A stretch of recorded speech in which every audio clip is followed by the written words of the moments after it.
Means chapati రోటీ కాకుండా సంతృప్తిగా rice కూడా తినవచ్చు. Doctor rice, sugar free rice, doctor rice, diabetic rice, sugar పెన్సని బియ్యం, డాక్టర్ రైస్. ఈరోజు సడన్గా ఎవరికి ఇన్ఫర్మేషన్ లేకోకుండా, ఇంక్లూడింగ్ మా కార్యకర్తలకు కూడా, జస్ట్ మా వేణుగోపాల్ రెడ్డి గారికి కూడా వచ్చే ముందు మాత్రమే వారికి చెప్పి సడన్గా ఇక్కడికి వచ్చి నిరసన తెలియజేయటం జరిగింది.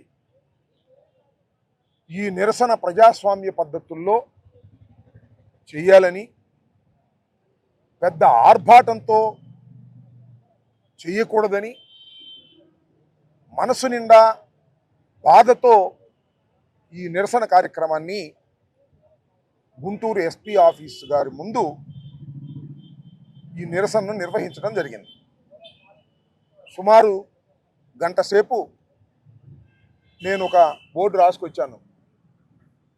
ఏంటంటే, నా ఫిర్యాదులపై చర్య తీసుకో ప్రార్థన. అయ్యా, నా ఫిర్యాదుల మీద చర్య తీసుకోండి అని మిమ్మల్ని ప్రార్థిస్తున్నాను. నా ఫిర్యాదుల మీద మీరు చర్య తీసుకోవడం లేదు. నేను పట్టాపురం పోలీస్ స్టేషన్లో మొదటిగా 6/12/24 తారీఖున 6/12/24 తారీఖున సీమరాజా అనేటువంటి ఒక వ్యక్తి మీద సోషల్ మీడియాలో తన ఇష్టం వచ్చినట్టుగా వైఎస్ఆర్సీపీ నాయకుల్ని, నన్ను, జగన్మోహన్ రెడ్డి గారిని, మిగతా నాయకుల్ని అందరినీ కూడా అనరాని మాటలు అని పచ్చి బూతులు తిడుతున్నటువంటి ఆ సీమరాజా గారి మీద మీరు యాక్షన్ తీసుకోమని ప్రూఫ్లతో సహా, ప్రూఫ్లు మీన్స్ వాటికి సంబంధించినటువంటి థంబ్నెయిల్స్ పెట్టినటువంటి వాటితో సహా, ఒకసారి పట్టుకో, థంబ్నెయిల్స్ పెట్టినటువంటి వాటితో సహా, ఇదిగో చూడండి, ఈ థంబ్నెయిల్స్ అన్నిటితో సహా నేను వారికి పట్టాపురం పోలీస్ స్టేషన్లో నేను స్వయముగా వెళ్ళి కంప్లైంట్ చేశాను. ఆ కంప్లైంట్ మీద ఏ విధమైన చర్య తీసుకోలేదు. నిమ్మకు నీరెత్తినట్టుగా పోలీసు వారు ఉన్నారు. ఆ తరువాత మరలా నేను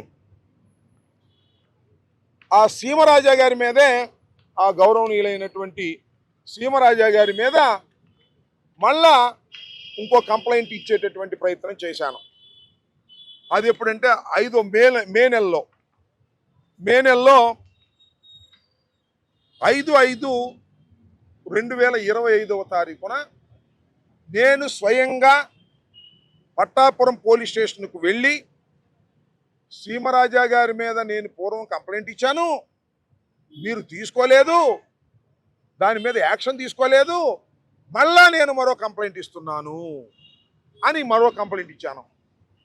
దానితో పాటు కిరాక్ ఆర్పి అనే ఆయన ఓ పెద్ద మనిషి, ఆయన పచ్చి బూతులే సోషల్ మీడియాలో ఆయన తిడుతూ ఉంటాడు.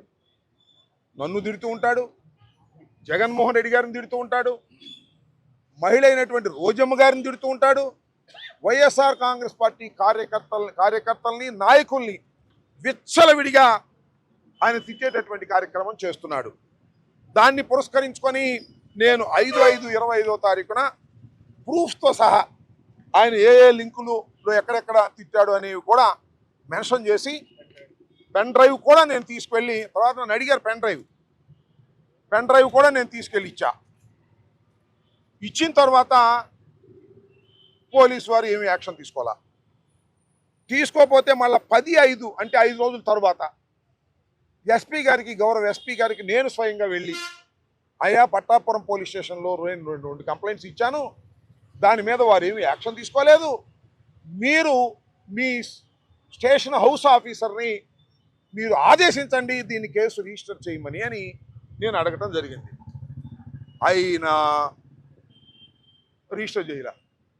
నా బాధ ఏమిటంటే, ఒక మాజీ మంత్రిని, ఒక శాసనసభ్యుణ్ణి, బాధ్యత కలిగినటువంటి పౌరుణ్ణి, న్యాయవాదిగా కొంతకాలం పనిచేసినటువంటి వ్యక్తిని, అలాంటి వ్యక్తిని నేనే వెళ్ళి కిరాక్ ఆర్పి గారి మీద, సీమరాజా గారి మీద నేను కంప్లైంట్ ఇస్తే రిజిస్టర్ ఏంటి? నాకు అర్థం కాలా. చట్ట ప్రకారం ఎవరు కంప్లైంట్ ఇచ్చినా first they have to register the case. Register చేయాలి, నాకు రసీదు ఇవ్వాలి. తర్వాత ఇన్వెస్టిగేషన్ చేసిన తర్వాత దానిలో వాస్తవాలు ఉన్నాయా లేవా నేను ఇచ్చినటువంటి కంప్లైంట్లు అప్పుడు చూసి తర్వాత వాళ్ళు యాక్షన్ తీసుకోవాలి. అసలు రిజిస్టర్ చేయరే, కనీసం నేను ఇచ్చిన దాన్ని పట్టించుకోరే. ఒక బాధ్యత కలిగినటువంటి వ్యక్తిగా నన్ను ఈ విధంగా దూషిస్తున్నారంటే మీరు కేసు రిజిస్టర్ చేయరు. కానీ సాక్షిలో కొమ్మినేని శ్రీనివాస్ గారు ఎవరో కృష్ణరాజు గారు కామెంట్ చేస్తే నవ్వాడంట, ఆయన మీద కేసు బుక్ చేస్తారు. ఏ కేసు బుక్ చేస్తారు? SC ST atrocities case book చేస్తారు. హైదరాబాద్ వెళ్తారు, ఆయన పట్టుకొస్తారు, రిమాండ్కి పంపుతారు, వారం రోజుల పాటు జైల్లో పెడతారు. ఏమండి, కొమ్మినేని శ్రీనివాస్ గారి లాంటి సంస్కారవంతమైనటువంటి ఒక జర్నలిస్టు మీద అయితే మీరు ఆ విధంగా చేస్తారు. సంస్కారహీనంగా ప్రవర్తిస్తున్నటువంటి కిరాక్ ఆర్పి మీద, సీమ రాజా మీద మీరు యాక్షన్ తీసుకోరు. అంటే అర్థం ఏంటి? మీరే నడిపిస్తున్నారుగా అర్థం. వాళ్ళని మీరే నడిపిస్తున్నారుగా. మీరంటే పోలీసులు కాదు, తెలుగుదేశం పార్టీనే నడిపిస్తుందిగా అర్థం. వారి మీద యాక్షన్ తీసుకోవద్దని తెలుగుదేశం పార్టీ నాయకులు, హోంమంత్రి గారు, ముఖ్యమంత్రి గారు, లోకేష్ గారు చెబుతున్నారు కాబట్టేగా మీరు వాళ్ళ మీద యాక్షన్ తీసుకోరు. మీరు పట్టుకుని వాళ్ళని తీసుకొచ్చి జైల్లో పెట్టడం సంగతి దేవుడు ఎరుగు. అది ఇచ్చిన కంప్లైంట్ కూడా మీరు రిజిస్టర్ చేయకపోతే ఏం చేయాలి? మేము ఎక్కడికి వెళ్ళాలి? ఒక ధర్మమైనటువంటి కంప్లైంట్ ఇచ్చినప్పుడు రిజిస్టర్ చేయకోకుండా మీరు ఈ కిరాక్ ఆర్పి లాంటి వ్యక్తుల్ని, సీమరాజా అనే వ్యక్తుల్ని మీరు కాపాడుతున్నారు అంటే దీనిలో మీ పాత్ర ఉన్నది అని చెప్పకనే చెబుతున్నటువంటి విషయం. కాబట్టి ప్రజాస్వామ్య పద్ధతుల్లో ఇవాళ నిరసన తెలియజేసే కార్యక్రమం చేశాం. నేను, వేణుగోపాల్ రెడ్డి గారు, అందుబాటులో ఉన్న 4-5 వచ్చారు, తర్వాత చాలామంది వచ్చారు. ధర్మబద్ధంగా సత్యమేవ జయతే అని బోర్డు ఉంది అక్కడ, చూశారుగా. అక్కడ నుంచుని మేము కూడా సత్యమేవ జయతే అని బోర్డు పెట్టుకుని, అయ్యా నేను ఇచ్చినటువంటి ఫిర్యాదుల మీద మీరు చర్య తీసుకోండి అయ్యా అని ప్రార్థిస్తూ ఒక నిరసన తెలియజేశారు. ఇది ప్రజాస్వామ్య పద్ధతుల్లో, గాంధేయ పద్ధతుల్లో చేసేటటువంటి నిరసన. నేను ఇప్పటికీ మనవి చేస్తున్నా. సరే, సిఐలు, ఎస్ఐలు వీళ్ళేదో లోకల్ ఎమ్మెల్యేకో, లేకపోతే లోకేష్ బాబుకో, లేకపోతే చంద్రబాబు నాయుడు గారు చెప్తేనో వింటున్నారు అనుకోవచ్చు. I request the higher officials, IPS officers, వాళ్ళు ఇప్పటికైనా కళ్ళు తెరిచి first of all you register the case. Register case చేసి నాకు ఎఫ్ఐఆర్ పంపించాలి. That is the duty of the police in the state. అంటే మేము ఇచ్చినవి మాత్రం రిజిస్టర్ చేయరే? ఆ తెలుగుదేశం వాళ్ళు ఇవ్వగానే మా మీద రిజిస్టర్ చేస్తారే? ఇందాక చెప్పారు, మా జడ్పీ చైర్మన్ గారి మీద దాడి చేశారు, వాళ్ళ మీద కేసు పెట్టలా, మా జడ్పీ చైర్మన్ గారి మీద కేసు పెట్టారు కృష్ణా జిల్లాలో. ఏంటి అన్యాయం? మా మీద దాడి చేస్తారు, మా మీద కేసులు పెడతారు. ఇవాళ కూడా ఏమైనా కేసు పెడతారేమో, వీ డోంట్ కేర్. మేము ఎక్కడ అడ్డం రాలేదు, ట్రాఫిక్ అడ్డం రాలేదు, ఎవరు విధులకి అడ్డం రాలేదు. ఇదే విషయం ఒకానొక సందర్భంలో నేను వెళ్ళి పట్టాపురం పోలీస్ స్టేషన్లో నిరసన తెలియజేస్తే 353 నా మీద రిజిస్టర్ చేశారు. మా మీద కేసులు పెడుతున్నారు. అయ్యా కేసులు పెట్టండి రా బాబు, వాళ్ళు తప్పులు చేస్తున్నారు, సోషల్ మీడియాలో వాళ్ళు ఇష్టం వచ్చినట్టు తిడుతున్నారు, అన్యాయంగా మాట్లాడుతున్నారంటే వాళ్ళ మీద పెట్టండి, అడిగిన వాళ్ళు మా మీద కేసులు పెడతారంట. ఎన్నాళ్ళు పెడతారే? నాకు అర్థం కాలేదు. సమాజం చూస్తూ సహిస్తూ ఊరుకుంటుందా అని అడుగుతా ఉన్నా. ఒక పద్ధతి ప్రకారం మేము వెళుతున్నాం. ఇప్పటికైనా నేను మనవి చేస్తున్నా, మీరు ఇప్పుడైనా కళ్ళు తెరిచి మీరు నిరసన తెలియజేసిన తర్వాత అయినా సరే కళ్ళు తెరిచి ఈ కేసులు కిరాక్ ఆర్పి మీద, సీమరాజా మీద రిజిస్టర్ చేయాల్సిందిగా మిమ్మల్ని కోరుతున్నాం. చేయలేదు, we have so many options. మళ్ళా నిరసన తెలియజేస్తా. డీజీపీ ఆఫీసు ముందు కూడా సడన్గా వెళ్ళి నేను నిరసన తెలియజేసే అవకాశం ఉంది. చివరికి హోంమంత్రి గారి ఇంటి ముందుకు వెళ్ళైనా నిరసన తెలియజేస్తా. అవసరమైతే ముఖ్యమంత్రి గారి ఇంటికి వెళ్ళి కూడా నిరసన తెలియజేస్తా. ఇది నా హక్కు ప్రజాస్వామ్యంలో. దేనికి భయపడము. నిరసన తెలియజేసే కార్యక్రమం చేస్తాం. We will expose the issue. మేము ప్రజలకు చెప్పదలుచుకున్నది, ప్రజాస్వామ్యవాదులకు చెప్పదలుచుకున్నది, మేధావులకు చెప్పదలుచుకున్నది, న్యాయస్థానాల మీద గౌరవం ఉన్న వారికి చెప్పదలుచుకున్నది ఒకటి. అయ్యా, మేము పెడితే కేసు రిజిస్టర్ చేయట్లేదు, వాళ్ళు పెడితే కేసు రిజిస్టర్ చేస్తారు, ఏమిటి అన్యాయం అని మేము ప్రశ్నిస్తున్నాం. ఈ ప్రశ్న ప్రతి పౌరుడు తెలుసుకోవాలి. ఈ అన్యాయాన్ని ప్రతి పౌరుడు ఖండించాలి. చాలంతే. మీరు కేసు రిజిస్టర్ చేయటం, వాళ్ళు పట్టుకొచ్చి లోపలేయటం ఇవన్నీ మేము ఊహించడంలా. కానీ ప్రజలు అర్థం చేసుకోవాలి. కనీసం కేసు రిజిస్టర్ చేయలేనటువంటి దౌర్భాగ్యమైన పరిస్థితుల్లో పోలీసులు ఉన్నారు అంటే పోలీసుల మీద ఎంత ఒత్తిడి జరుగుతుందో దీన్ని బట్టి చాలా క్లియర్గా అర్థమవుతుంది.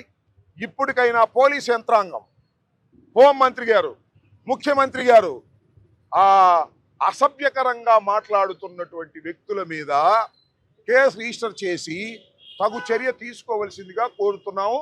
లేకపోతే we have so many options అనే విషయాన్ని కూడా ఇక్కడ చెప్పదలుచుకున్నాను. Thank you.